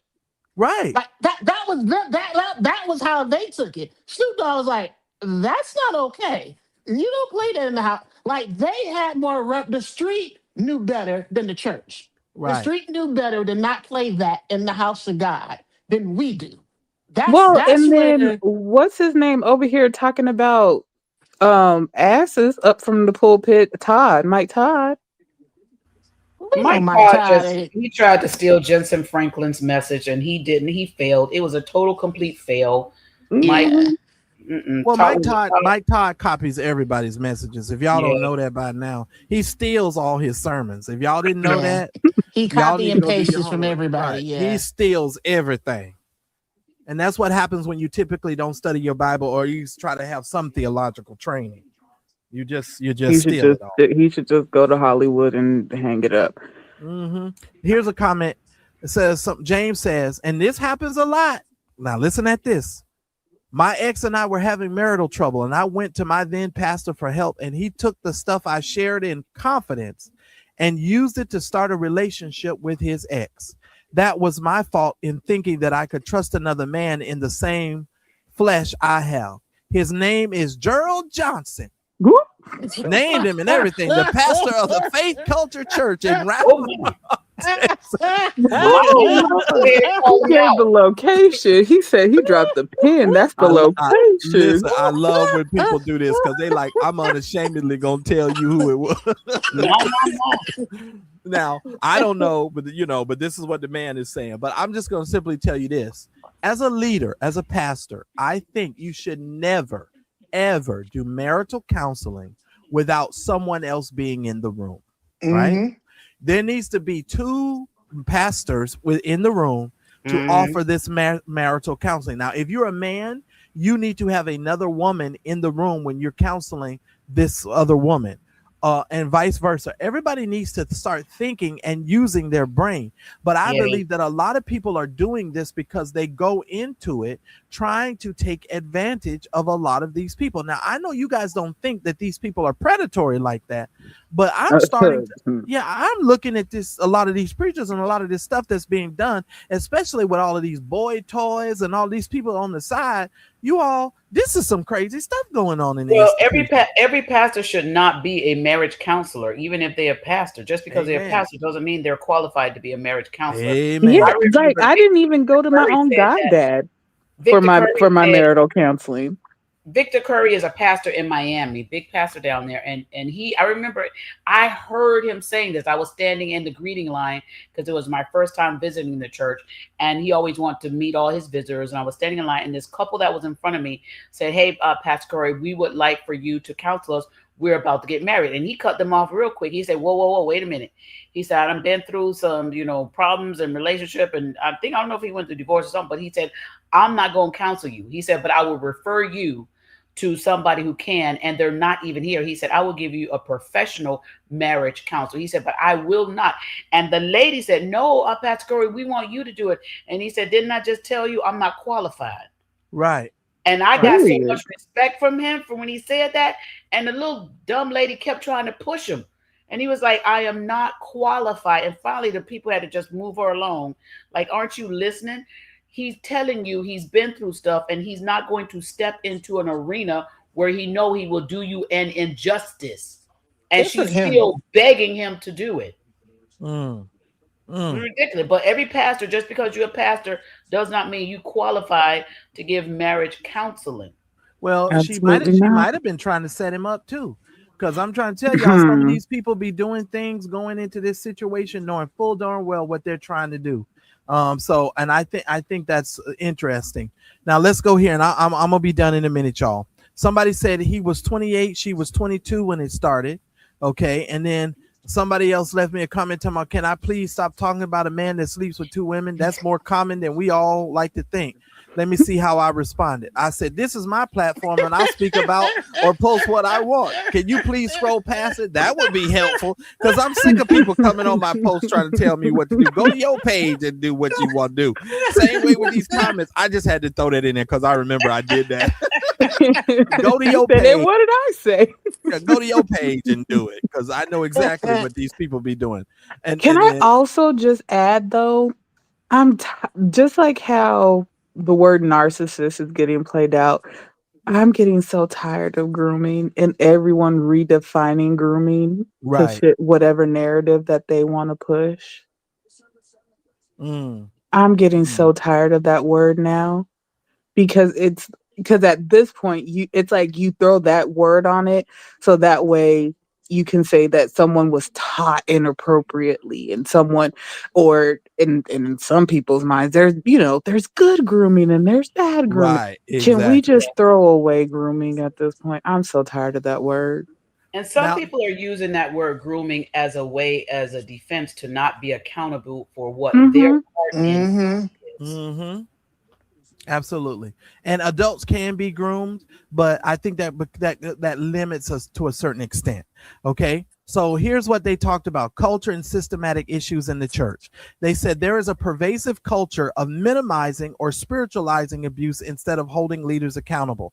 And that was one of the things that we mentioned earlier. They said certain doctrines and teachings in charismatic and apostolic communities can foster idolatry of leaders. And can I just say, as I'm going to consider myself a recovering charismatic, I'm so tired of charismatic and evangelical people, because we do a lot of speaking in tongues and dancing and a hammam and a shama.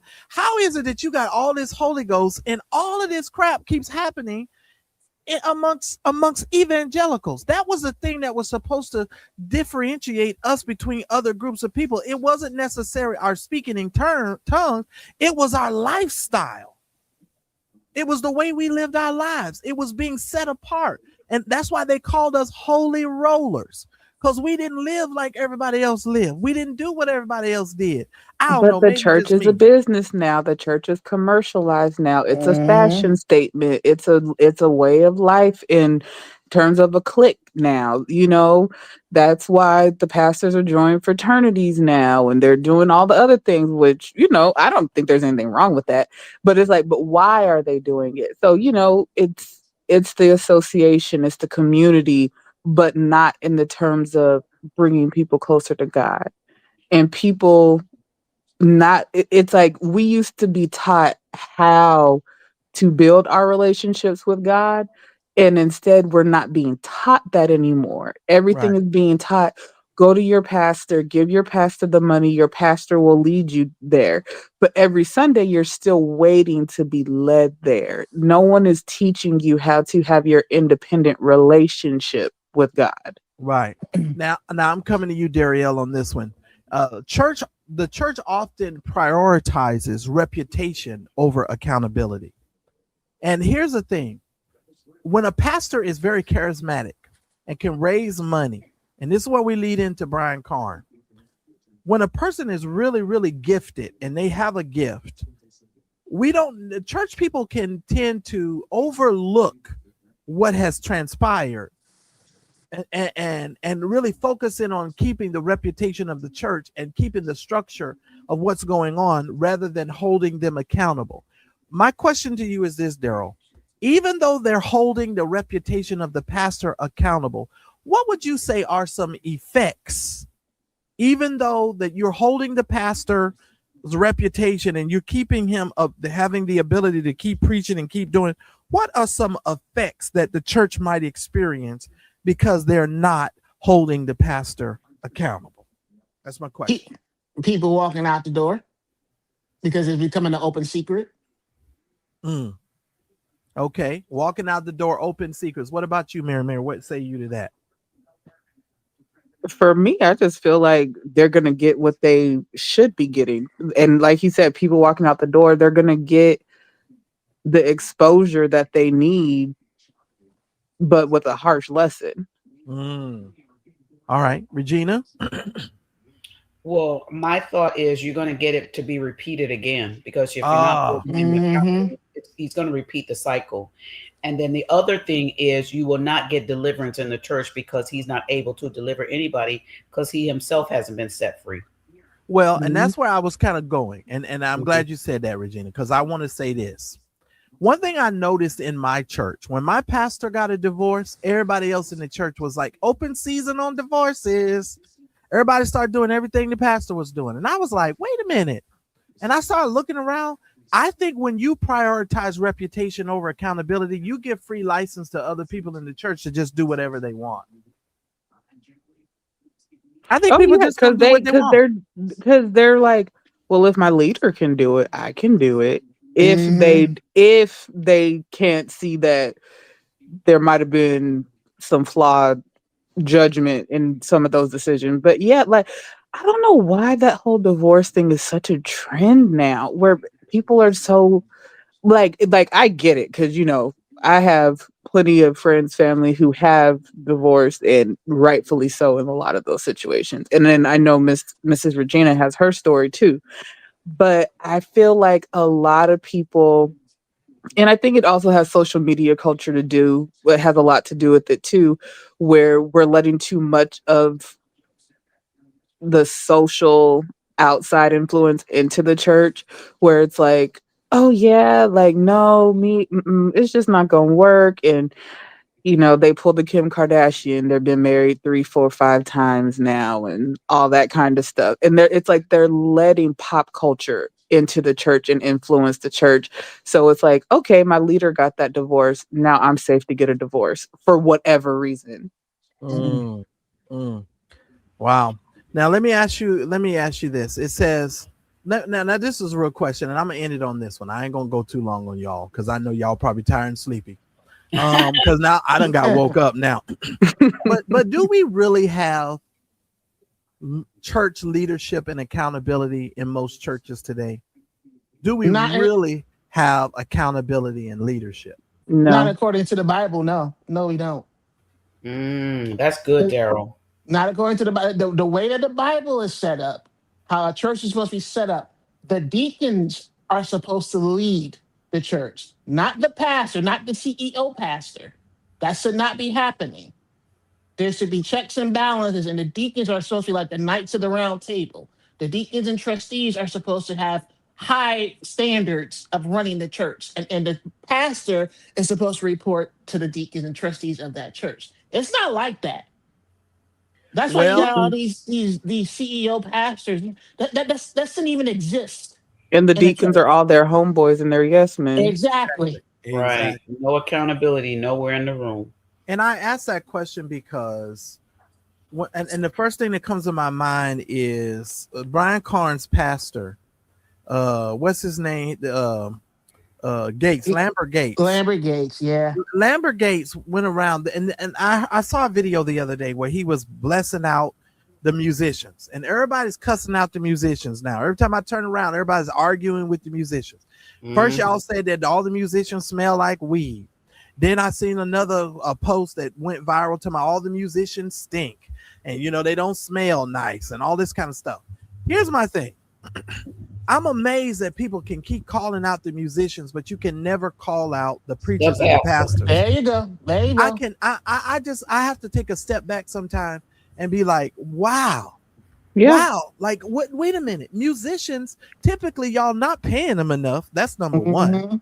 If they're paying them at all. If you're paying them at all. The second thing is most of these church musicians, they got multiple churches they have to play for on a Sunday to even make money, to cover the cost of what they're doing. And let's be real, for some of these churches, like, yeah, the pastors can say a good word, but that choir gonna keep people coming back. Oh, you better believe it. Them drums, that guitarist, whoever. Hey. Yeah, I agree with that 1000%. And I'll be honest, because if you ain't got a good choir, I don't want to be a member of your church. No way. I'm sorry. I'm just saying, especially if you're black. I'm sorry. Now I can forgive the white people because I know how y'all struggle in that area. And here's another thing. Oh, I'm about to get in trouble. Oh, y'all gonna get mad at me for saying it. What's up with the white people that keep stealing our style? They steal our music, try to sing our songs, don't even be on beat, won't even sing it right. And you look in the whole congregation, it ain't nothing but one or two black people. You don't like black people, but you want to sing all our music and sing all our stuff. Am I wrong for being offended? Because I think I done stepped into my offense a little bit. Can I tell a secret? I get nervous when I see white people shouting. I don't like it. It reminds me of Sinners, the movie. I'm like, I don't like this. Sinners. Okay. You know what? It kind of along those lines, Dario. Literally today, I had gotten a voicemail from someone that I needed to call back. And you could just tell by the twang in his voice that he was a good old boy from the South and da-da-da-da. When I tell you there's certain voices that trigger me up something vicious, I'm like, I do not want to talk to this man, because it's just they just have that tone where you're just like, it just says racism.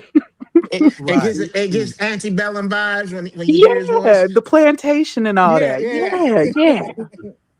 Yeah, I'm gonna tell you, I be watching these videos. Who wouldn't want us have a church like this? And I mean, they be going at it. The white folks just be dancing and going. And I look at the congregation and I be looking. I say, well, first of all, where is the black people? And then these ain't even your songs. I know where these songs came from. Like, well, why are y'all stealing all our music, but you don't want to worship with us? That's interesting to me. But everybody thinks they're going to heaven, and everybody thinks we're going to all worship the king together. How are we going to worship the king together when you can't even worship together down here? Something's off with this whole thing. I'm just saying. I'm sorry, the Pentecostals of Virginia and all y'all folks, because you know who I'm talking about. Listen here. If you're going to sing our songs, first of all, you need to hire somebody black to teach you how to stay on beat and to sing them right. And the second thing I would say is give credit to where credit is due, because they be acting like them songs is theirs and they do not be theirs. I'm just saying. No. But some of them white people church, it do be a little lit, it'd be a little bit lit, but I would rather have, you to sing our songs and give us credit. I don't know, maybe because we got this, orange orangutan in chief. I'm just feeling a little, I too don't much. don't even get me started about that because we'll definitely be here for another hour and a half. But I do agree that some of their stuff be lit, but it's not the stuff that they remake from us. It's literally the oh my gosh, what's the category of not gospel, but what's the category But that they put them under? CCM, Yeah, inspirational. Yeah, yeah, yeah. some of CCM, those, yeah. Hillsong. Exactly. Like some of those I could get jiggy with, a little bit of that. But yeah, the remakes, miss me with that. Yeah. Mm-mm. Well, I'm just gonna say Luke 17, verses 3-4 emphasize rebuke and repentance prior to forgiveness. I need people to understand before you go into talking about the person is repentant and all they get is grace and we need to forgive them. According to the book of Luke, Luke says what precedes forgiveness is rebuke and repentance. So you have to rebuke these folks and then we go into the repentance aspect. But I'm sorry, that Brian Meadows sat up there and gave a whole plumbing story about how he was a plumber and he could fix your plumbing even though his house was leaking. And I was like, oh Lord, this Oh, that was an awful example. he Of don't sound all the repentant to analogies, me. Yeah. with all the analogies he could have used, he went to the plumbing. And you got to lay the pipe, and the pipe ain't broke. I said, Right. no, you didn't. Like, Yeah, That he yeah, did. you was laying pipe. We get it. We get it. For that 12 right there years, you let me was know laying a lot of pipe. Yeah. Right. this man got issues, and he just not even listening to himself. No, I don't even understand how the wife stayed with him. Uh, Right. I well, I don't mean, understand it. I understand it takes a lot for a lot of first ladies to leave because if they do, typically they don't leave with anything Right. because everything is in the name of the church and in the name of the ministry, and the pastor doesn't really have any assets. Oh, let And me tell so, you, go ahead. she would have gotten a whole bunch because he had a 12-year affair. She was entitled to everything. Right. I agree. I agree. You know, Everything. And I I would have agree. left him to everything. Yeah, but Regina, if the Episcopal residence is in the name of the church, and all of the money that he's making is coming from the church, all your cell phones and all your expenses is being I paid would by the church. still be getting paid. I would Okay. own the church and he still would be paying me. 12-year She said, I affair. will I own would the have got church. a good attorney. I would own the church. I would own the house and he still would have to pay me. Mm, That was 12 years. She could have been set. Mm. But it goes back to what Marcella said. Women definitely put up, and again, I blame society that men, as soon as their woman has let someone else enter them on their watch, like, what? You're mine, and you let somebody enter you that wasn't me. That's like ultimate betrayal for men, and men will dip out. For women, it's like, well, he's a man. He likes to be a good plumber every now and again. And, society has set that double standard, which is sickening. But Mm-hmm. yeah, women are and especially Black women are ingrained to just suffer through so But much. you know what? He manipulated, according to them, allegedly, mind manipulated, what's her name? Stephanie Sabrina, whatever her name is, hmm mistress. He probably did the same thing to the wife. He probably told her, listen, you can't leave. We have to stay. The Bible says we got to stay together. Even though I did this, he could have told the wife all kind of stuff, and that's probably Right. why she stayed. I He could definitely Mm-hmm. think he gaslit her. Oh, yeah. yeah. Yeah. So that's probably part of the reason why she stayed. I would like to hear her story, but he's the type of guy that I don't think he would really let Oh, her no. talk. He has a muzzle on her. Listen, I would love to hear the husband who was cheated on from the very inception of their Yeah, marriage. can we find him? Where is he? Oh my Call God, how I me, would Andrea. love to Call hear me. from him. Dig up Uh, some records. We need to know. right, right. Like Right. I would literally love to hear from him. Now, speaking of disasters and things, Regina on the Juice Talk Show and radio was over there talking about Radio and talk show. The Juice Radio and talk show. what did I say? Video. Talk You show. reversed it. Okay, the Juice Radio and Talk Show was over there talking about Reverend Jesse Jackson's funeral and the Kim Burrell singing Tamla the Man song. Now I have a different perspective, and since you didn't drop no link, Regina, you about to hear my opinion right here now. Wait a minute. Wait, Marcellus. You got my direct phone number. I think you got both of my phone numbers. Don't do me like that, Marcellus. You should have called me and I would have answered in the middle of my live. Listen You here. don't be seeing the comments. Aaron be taking care of the comments for me. I know. No, I'm just messing. Here's what I want to say though. Call Regina. me next time, my friend. Call me. I will. Listen, now y'all know Kim Burrell is on a chase for that Grammy. If y'all do not understand what she's on a chase for her Grammy and for her money. She done made it plain to those in the industry and to the people that are around. She's on a paper chase and she wants her Grammy. That's why she has switched up churches and was over there with Michael Freeman and all this kind of stuff. Now, what kills me is this. The fish sticks? Yeah. Oh, well, yeah. I mean, yeah. Listen here. I'm just saying. Well, listen. Now, stick a pin there. I was at a Fick Witham conference. If y'all don't know, the Fick Witham, that stands for Faith in Inner City Churches and Ministries. That was founded by Dr. Frederick K.C. Price. Michael Freeman's wife, Dee Dee, wore a skirt one night. When I tell you, I could not stay focused off of them woman's brown legs. When I tell you, that woman has a set of legs on her. I said, thank you, Jesus. Every time she stood up and he called her to the platform, I said, he did this on purpose. He did this on purpose. Because the skirt she wore, if y'all could ever find the video, I'm going to see if I can find the video. Listen here. And you know who wore the same type of skirt? Demetrius Haddon's first wife, Demita. Demita had on that same kind of dress one time in some stiletto heels. And I say, see, y'all are out here putting this stuff out here, and then you wonder why people end up cheating and carrying on. That must have been a pencil skirt or something like that. Oh my God. It was so short. And I said, Lord Jesus, when I tell you it was high and lifted up like King Uzziah. Not high and lifted up. On the Lord. Wait, did they have a pair of pantyhose on and squished? No, it was all natural legs. That's what got my attention. And they was lotion. They must have been greased up good too. Lord, shining like my future. I'm just trying to tell you, it was shining like my future. Y'all listen here. No, this is real talk. This real talk, Dariel.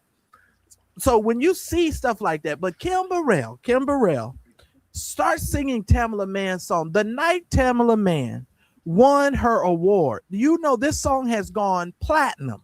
Yeah. Right? This is a platinum gospel song. Kim Burrell knew this song. If I ask the average person in the audience to sing the first verse of this song, you can sing it without even looking at a sheet of paper, because you know the first verse to this whole song. We all know it, right? Truth is, I'm tired. Truth is, I'm tired. Exactly. She got up there with her phone in her hand. Now, y'all don't realize she is a shady lady. Y'all be thinking that Kim is so oblivious to the stuff that she be doing. Kim is shady. She's shady. Absolutely. When she stood up there with that phone trying to sing this song, I was like, okay, now you know this song is platinum, and now you trying to act like you don't know Tamla Mann's platinum song. Wow. Okay, and you was there the night that she won the award. As a matter of fact, from what I understand, you presented an award before she actually won the award for that exact song. So you was there on the very night that she got the daggum award. So I'm like, oh, you being shady. I don't care what nobody say. She being shady. She might have, shady. Well, now. I don't know her age, but we all know even our beloved. Even our beloved. 53 years old, according to Google. She's 53. Look, I'm just saying. Wait. Because... Here go Regina. Wait, Mary. Here go Regina. Well, I'm gonna Google it and see how old she is. Well, how old do you think she is, Aaron? Aaron say, "Oh, I think she about 65." Aaron says she old. Wait a minute. So here go Regina. Oh, well, this thing says she's only 53. And Aaron say, well, damn. I was just gonna say performers, even our beloved Patti LaBelle didn't Yes. even know the Christmas song, and this was Patti LaBelle is years 81 ago. years old. Patti Oh, LaBelle is No, no, 81 no, no, years no. old. I'm talking about years ago because she's always talking about, I need my cue cards. I need my Right. cue That cards. was during the Clinton administration. I That's remember what Yeah. that. I'm saying. So don't do her. She might not have known the words. She might have that Patti I, LaBelle spirit in her. I think I'm gonna I'm side going with to Marcellus. I think she was shading. I think she you were. was shady. I'm thinking about it. And I'm You going to got me defend thinking, Patti Marcellus. LaBelle. I'm going to defend Patti LaBelle because one, Patti LaBelle can sing down. Two, she's a sweetheart. And three, she couldn't be catfish dinner one time. So I'm going to defend her. Oh So, yes, Catfish. so When I tell, she said, "Hang all the mistletoe. Hey, get my cards. Get my cards." That was hilarious. That was, and then she I kept think telling. Wait, she Kim kept telling Burrell the man, was hold shading. him up, hold him up. She kept telling the man, hold up the cue card, hold him up. She Yeah. the first one to tell you ain't got her cards up. She will do it every time. She said, "I ain't got enough memory in this brain for no more lyrics. I don't care what song it is." She just had that Patti LaBelle spirit in her. Y'all leave her alone. Now, what were you gonna say, Regina? Say what you were gonna say, because That we that cut you that, off. that dang on Kim Burrell. You got me thinking now. I think you might be right. I think she was trying to shade Yeah, our girl yeah. Tamara She's May. shady. She's I shady. think Y'all she was trying listen. to shade her. And that Everybody Aaron, know that. I listen. I almost was on the floor when Aaron said that. Aaron, little cute Aaron said, "Well, damn."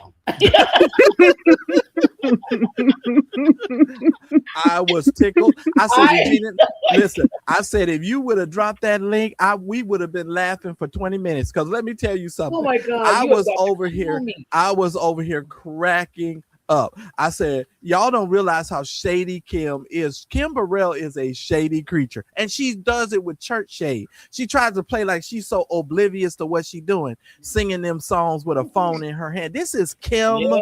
Burrell. Listen, they had me rolling Marcellus on my channel because they were like, Kim still had that coat on because they was like, you ain't gonna come over here with that onesie on. You can't come on stage with that onesie. Uh-uh. Because I was Uh-uh. looking at the audience and I mean the choir behind her and everybody was in a little light attire, like no jackets. I was like, oh, Kim got this dang on hot coat with the fur on their hands and everything. They told Kim, don't you take that coat off. I Leave know that that's coat right. on and sing. Well, yeah, because she done lost a lot of weight, and Oh, a she ton had. of weight. yeah, she's over there, swinging her hips at the winery, singing Shaka Khan songs. I played it on Kim this don't channel. care.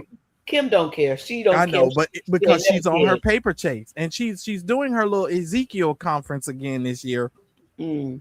Oh, Mhm. that's So cute. yeah, I know. So hopefully, she'll be able to make a little bit of money and the people will be able to come over and support her. Listen, guys, I love and appreciate every single one of y'all.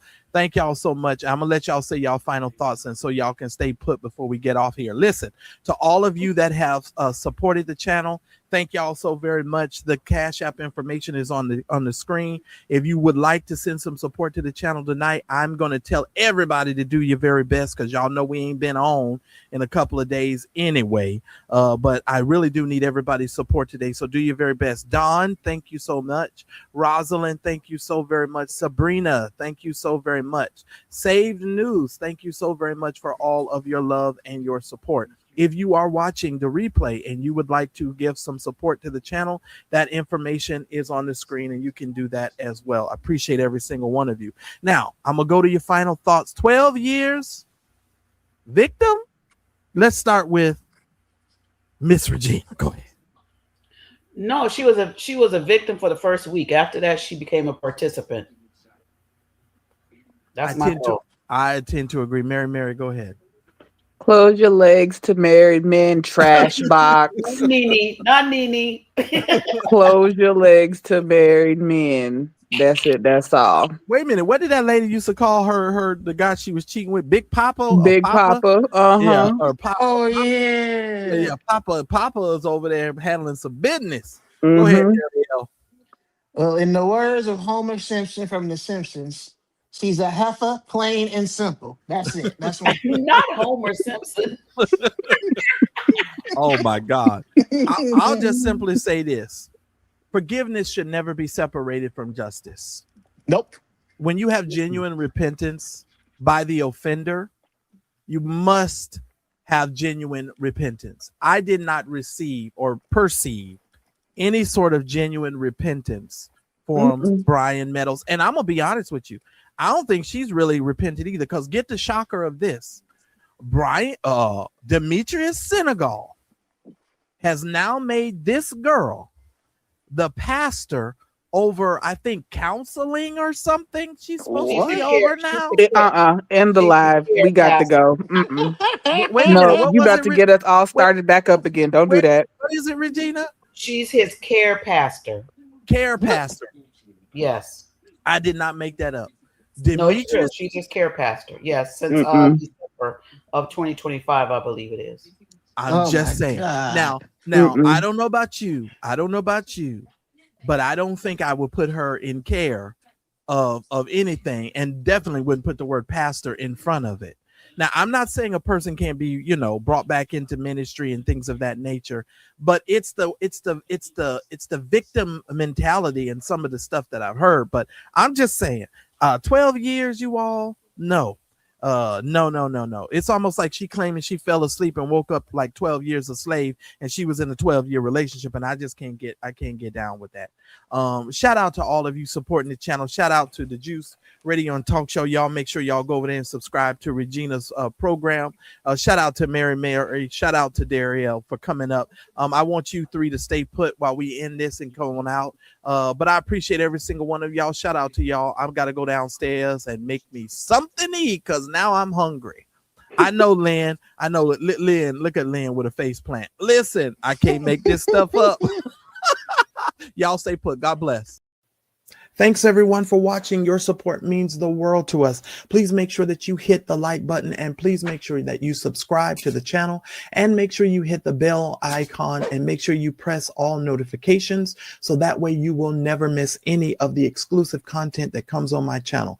Make sure that you never miss a video. Now, I try to go live every day about 2:30 Pacific Standard Time, which is about 5:30 Eastern Standard Time, and then I come back at night at around 8:30 Pacific Standard Time, which is about 10:30 Eastern Standard, with some more exclusive content. So if you want more Mad Church Disease show content, we'd love for you to become a revolutionary member of our channel.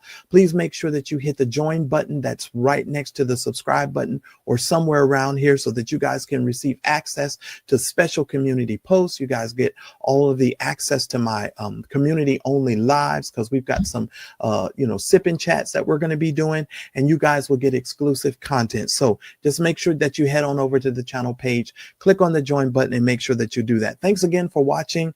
I appreciate your love and support, and I'll see you on my very next video. We are Mad Church Disease, helping you understand that Jesus plus nothing is everything. This is a show for everyone, believers and non-believers, from churched to the unchurched. Help us grow the channel by supporting our non-profit causes and create more consistent content. Donate by Cash App or PayPal, or buy us a coffee at buymeacoffee.com.